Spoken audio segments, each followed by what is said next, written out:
जय हिंद बच्चों। आज हम केमिस्ट्री के लेसन 2 सॉल्यूशन के पार्ट 1 की स्टडी करेंगे।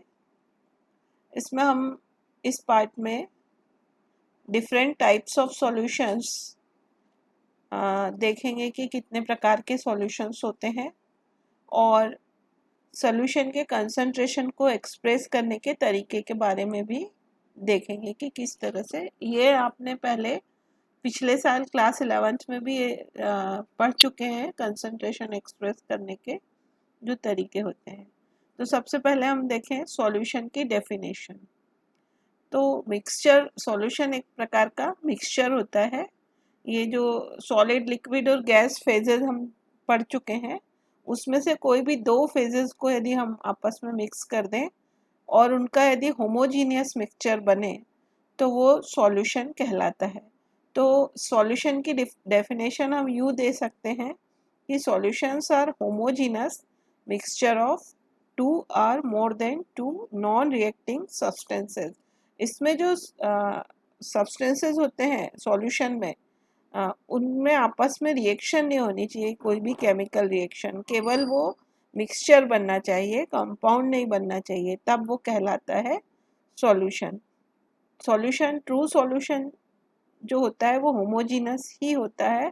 बाकी और सॉल्यूशंस जो कोलाइड के फॉर्म में होते हैं या सस्पेंशन होते हैं वो होमोजीनस नहीं होते हैं। होमोजीनस मिक्सचर का मतलब ये होता है कि आप मिक्सचर को कहीं से भी निकालें। जैसे मान लो फॉर एग्जांपल आप शुगर सॉल्यूशन यानी शरबत लें आप और एक ग्लास में लें आप, उसमें से ऊपर से निकालें अगर तो भी सेम मिठास होगी उसमें, और नीचे से भी निकालेंगे तो सेम स्वीटनेस आपको मालूम होगी, यानी उसमें पूरा सॉल्यूशन एक जैसा होगा। That is called homogeneous mixture.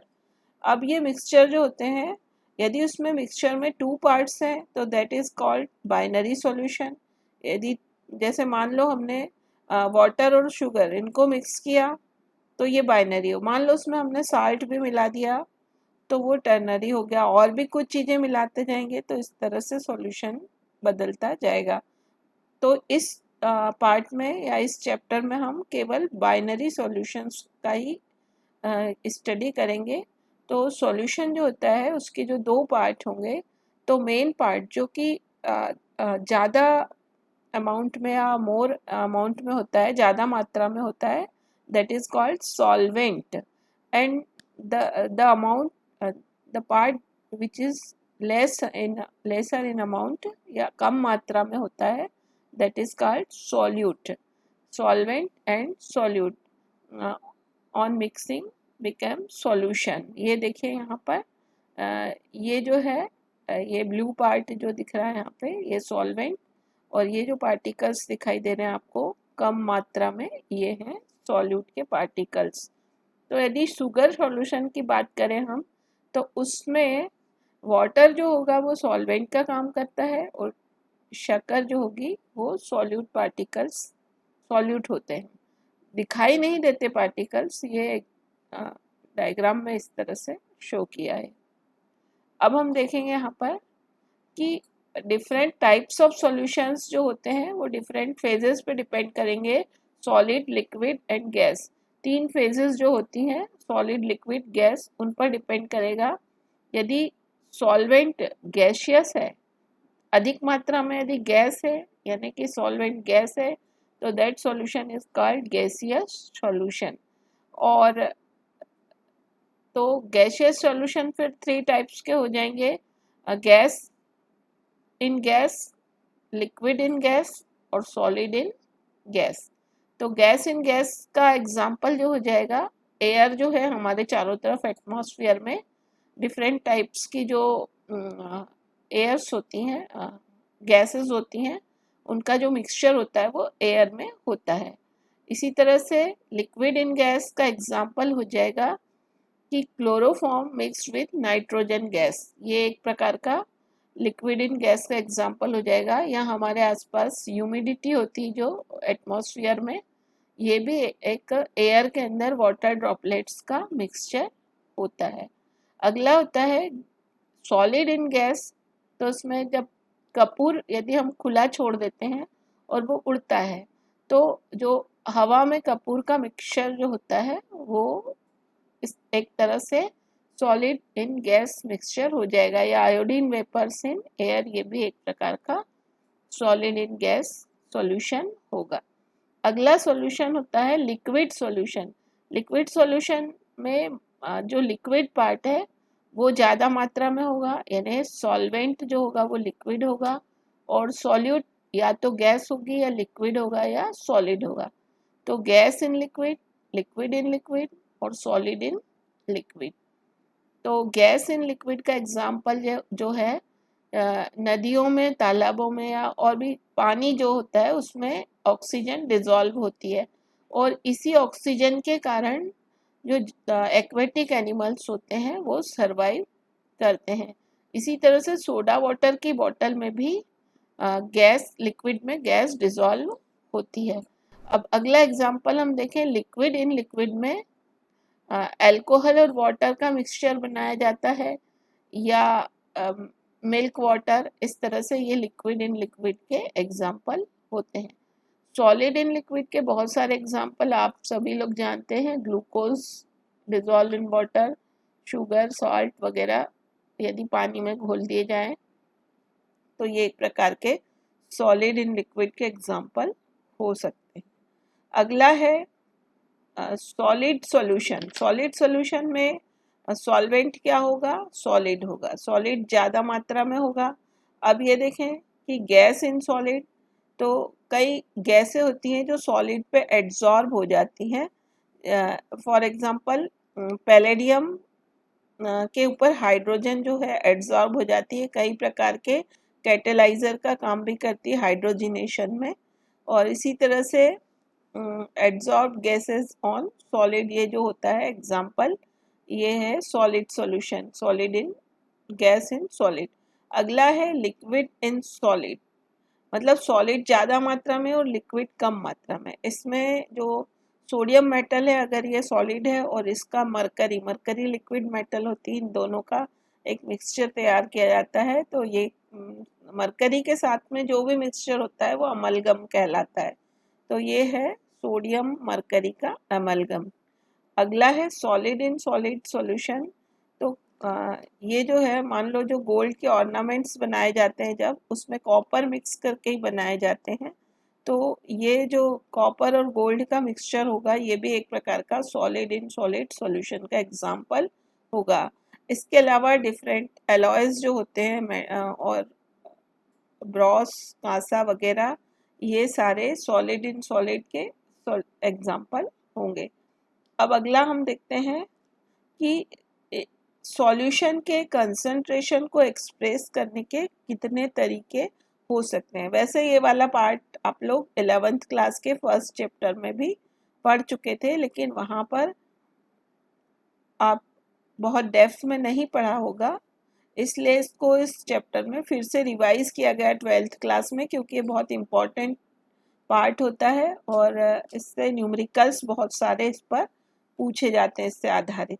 तो सबसे पहले हम देखें यहाँ पर कि कंसंट्रेशन क्या होता है। कंसंट्रेशन, या जिसको इसमें कि कांस्टेंट टेम्परेचर पर amount of solute in given amount of solution.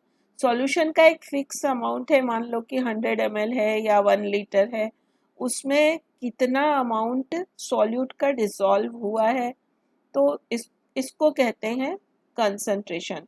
Concentration को एक्सप्रेस करने के लिए कई सारे वेज होते हैं, कि जैसे कि ये यहाँ पर एक है मास परसेंट। इसमें क्या होगा, मास परसेंट में सॉल्यूट भी का भी मास लिया जाएगा और सॉल्यूशन का भी मास लिया जाएगा। दूसरा होता है वॉल्यूम परसेंट, इसमें सॉल्यूट और सॉल्यूशन दोनों के वॉल्यूम लिए जाते हैं। तो यहाँ पे डिपेंड करता है कि सॉल्यूशन किस टाइप का है। जैसे मान लो कि सॉलिड इन सॉलिड वाला हो सॉल्यूशन, तो दोनों के मास लिए जाना मोस्ट प्रेफरेबल होता है। इसी तरह से वॉल्यूम परसेंट में यदि दोनों लिक्विड पार्ट हैं तो सॉल्यूशन के दोनों पार्ट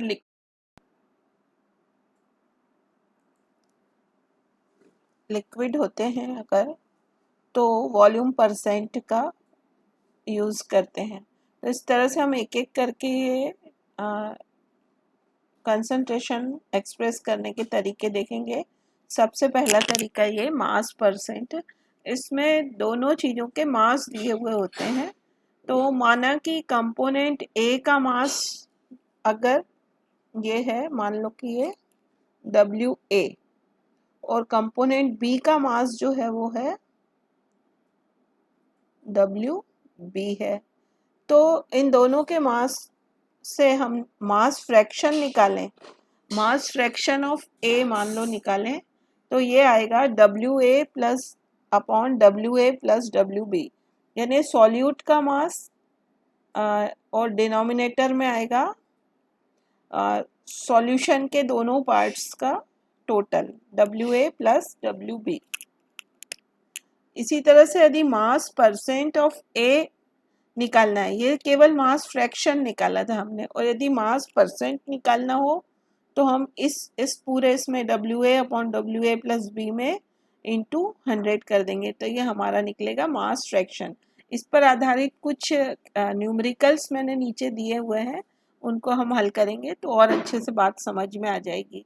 अब अगला है ये वॉल्यूम परसेंट। वॉल्यूम परसेंट में ये माना कि हमने कंपाउंड ए का वॉल्यूम VA है मान लो ये, और कंपाउंड बी का वॉल्यूम VB है, तो वॉल्यूम फ्रैक्शन होगा ऑफ ए। बी का भी निकाल सकते हैं, तो यहाँ पे यदि बी का निकालना होगा तो ऊपर VB लिखेंगे, और यदि volume fraction of A part निकालना है तो VA upon VA plus VB। इसका इकट्ठा ये हो गया volume percent of A. Percent निकालना है, यदि फ्रैक्शन निकालना है तो इंटू 100 नहीं लिखा रहेगा, और परसेंट निकालना है तो इसी फॉर्मूले में हम VA upon VA plus VB into 100, ये यहाँ पर फॉर्मूला दिया हुआ है। Volume percent of component equal to volume of component कोई सा भी हो सकता है A और B upon total volume of solution into 100। तो इसी तरह से यदि तीसरे टाइप का जो कंसंट्रेशन एक्सप्रेस करने का तरीका है मास बाय वॉल्यूम, इसमें सॉल्यूट को मास में और सॉल्यूशन को वॉल्यूम में एक्सप्रेस किया जाएगा। तो यदि सॉल्यूशन का वॉल्यूम लीटर्स में डाल दिया जाए तो ये ग्राम पर लीटर्स में हमें कंसंट्रेशन मिलेगा। यदि कंपोनेंट ए जो है मान लो सॉल्यूट है वो m ग्राम डाल दिया हमने, और सॉल्यूशन मान लो कि VmL है अगर, तो ये M upon V solute upon solution into क्या किया है हमने 1000 किया, क्योंकि यहाँ ग्राम पर लीटर में एक्सप्रेस यदि करना है कंसंट्रेशन को तो यहाँ 1000 मल्टीप्लाई होगा।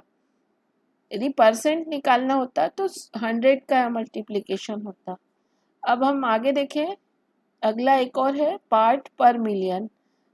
इसमें यदि सॉल्यूट बहुत कम मात्रा में होता है अगर, तो उसको पार्ट पर मिलियन में एक्सप्रेस किया जाता है, 10⁻⁶ को मल्टीप्लाई किया जाता है इसमें।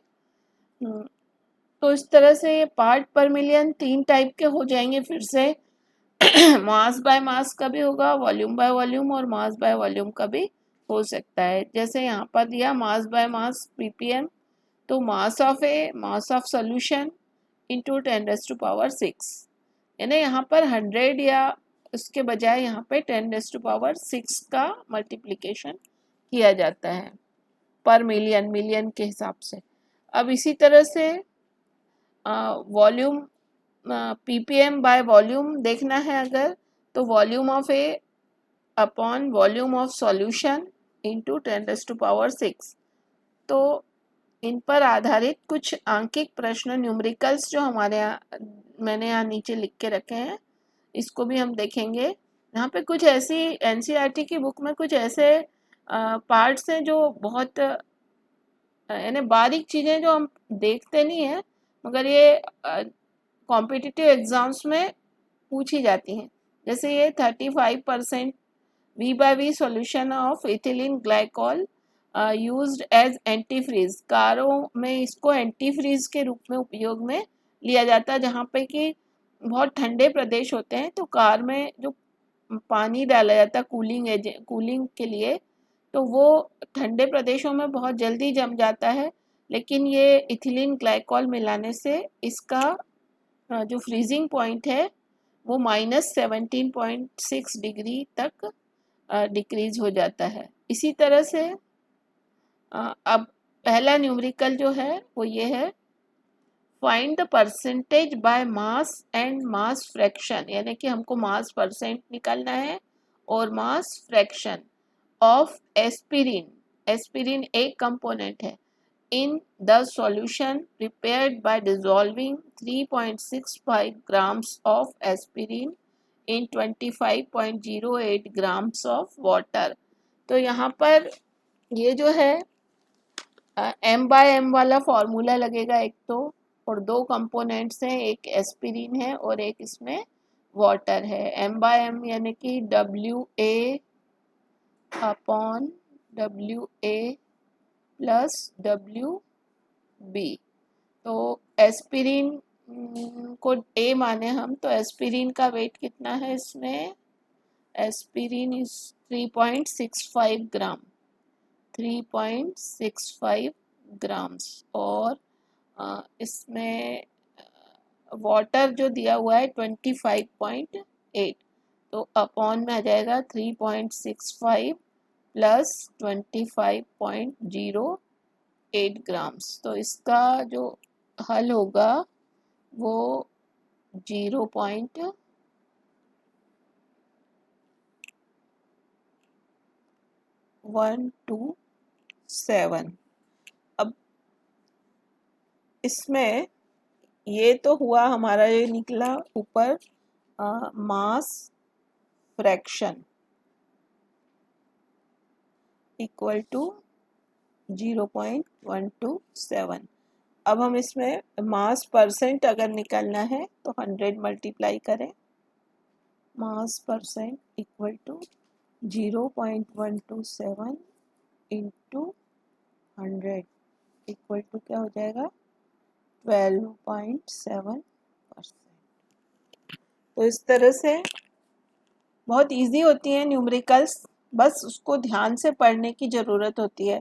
जैसे अगला न्यूमेरिकल देखिए आप, ये a solution was prepared.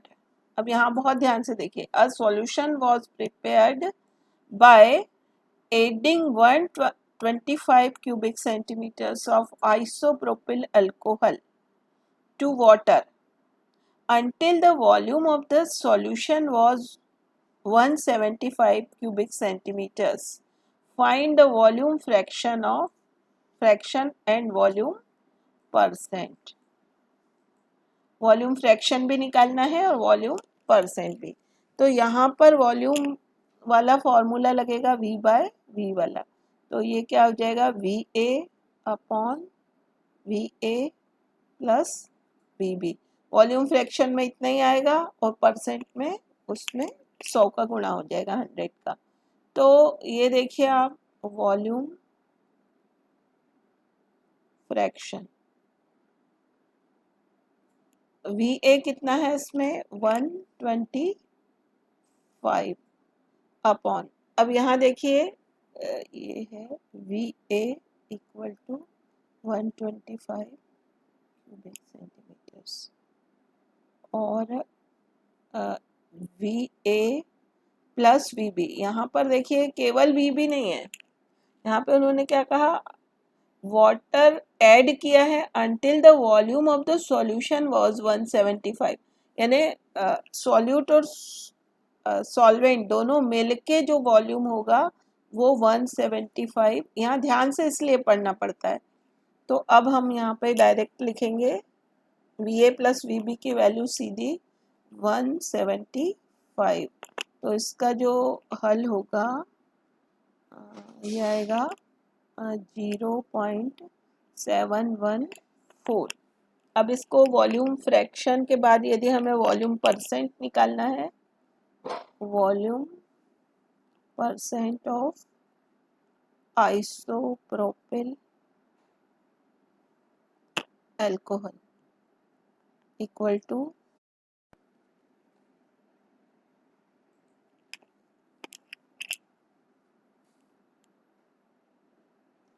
714 into 100 equal to 71.4। इसके बाद अगला ये जो आपकी टेक्स्ट बुक में भी ये वाला एग्जांपल दिया हुआ है, calculate the mass percentage of benzene and carbon tetrachloride. यदि बेंजीन उसमें 22 ग्राम है और dissolve in 122 grams of carbon tetrachloride, तो ये जो यहाँ पर दिखाया है 122 ग्राम्स, बेंजीन 22 ग्राम और दोनों मिलके 22 धन 22 प्लस 122, ये हल किया, इस तरह से हल हुआ है। Thank you for watching.